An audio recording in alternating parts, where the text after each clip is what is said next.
আন্তর্জাতিক ক্রিকেটে সবচেয়ে রাজকীয় ও ঐতিহাসিক প্রতিযোগিতা বলা হয় টেস্ট ফরম্যাটের খেলাকে। 1877 সালে যার শুরুটা হয়েছিল।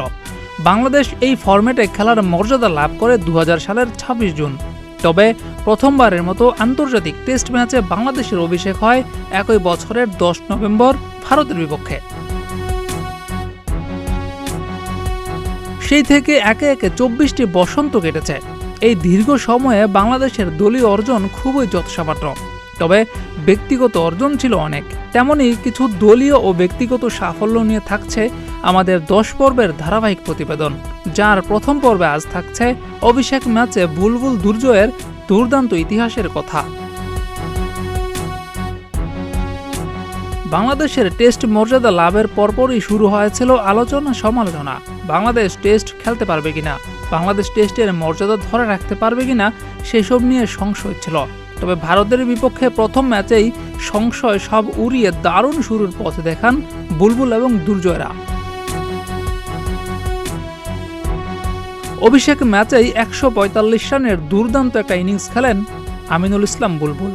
1877 সালে টেস্ট ইতিহাসের প্রথম ম্যাচে চার্লস ব্যানারম্যান 165 রানের ইনিংস খেলেছিলেন।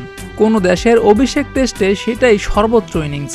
এরপর দ্বিতীয় সর্বোচ্চ ইনিংসটা খেললেন বুলবুল, আর কোনো দেশের অভিষেকেই তৃতীয় ব্যাটার হিসেবে করেন সেঞ্চুরির রেকর্ড।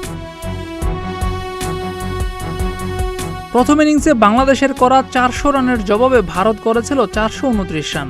বল হাতে ভারতের প্রথম ইনিংসে নাইমুর রহমান দুর্জয়ও দেখিয়েছিলেন কারিশমা। ভারতীয়দের ইনিংসে 6টা উইকেট শিকার করেছিলেন তিনি।